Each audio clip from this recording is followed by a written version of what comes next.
Okay, this mimics a free response question in geometry.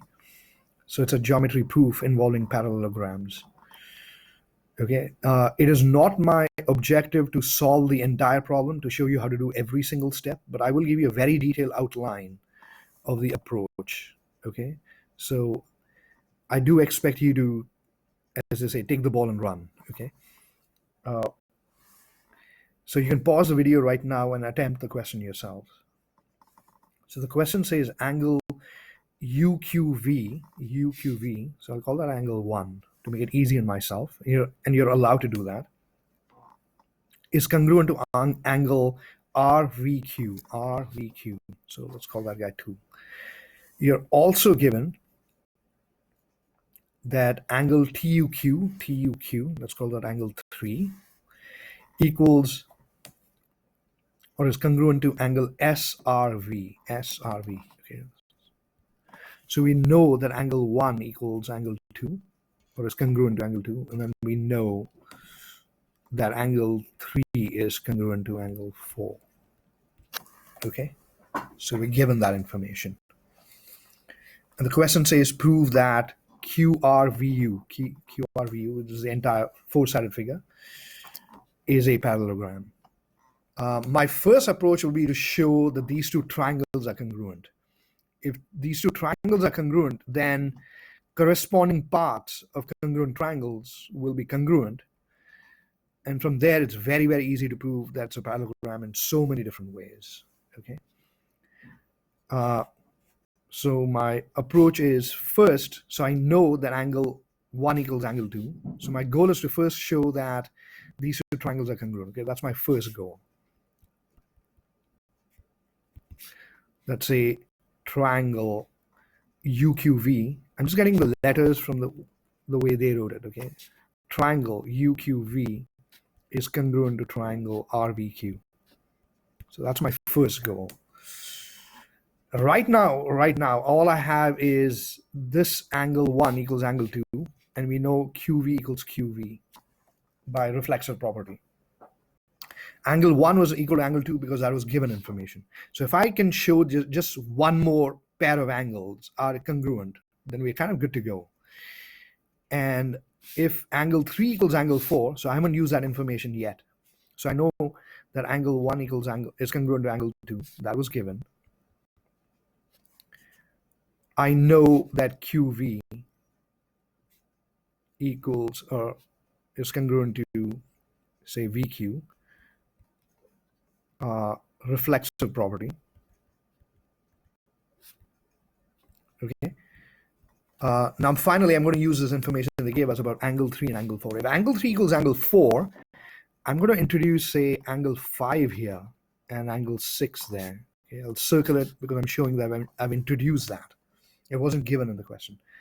If angle 3 equals angle 4, don't forget that this is a pair of supplementary angles. So is this.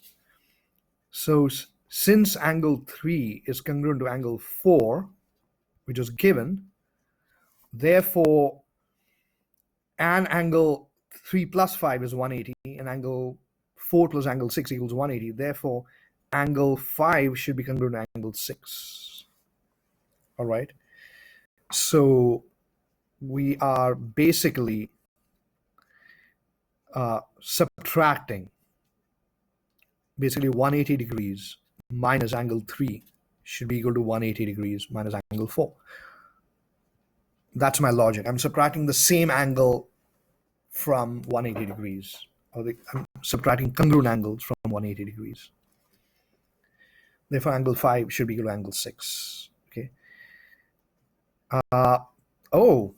So I know that angle 1 equals angle 2, angle 5 equals angle 6. Therefore, the two triangles should be congruent by angle side. Okay, these are two angles, angle 5 and angle 1, and a non-included side, which is QV. Okay, so those two should be congruent by angle side. So my first goal has been met. All right, and then the rest of it is fairly straightforward. if these two triangles are congruent, then my second goal is to show that QRVU is a parallelogram. That can be easily shown.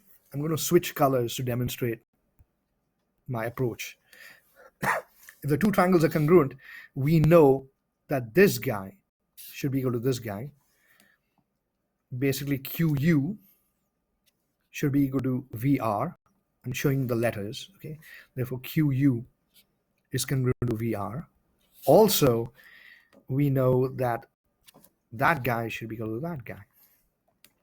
In other words, say UV, okay, this guy should be equal to RQ. It's congruent to RQ.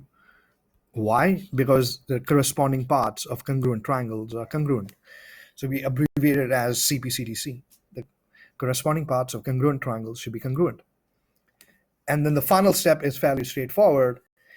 We have basically shown that we have a quadrilateral, a four-sided figure, and we have opposite sides are congruent. And finally, switching colors, I'm going to write a conclusion. Therefore, we have QRVU is a parallelogram because it's one of the converse of the parallelogram theorems. Basically, I'm writing the conclusion here. If the opposite sides of a quadrilateral are congruent, then the quadrilateral is a parallelogram. Okay? So it's a fairly detailed and rigorous proof. Okay, you've got questions like this on the free response repeatedly. You may, if you struggle through it, attempt this once independently yourselves. Thank you.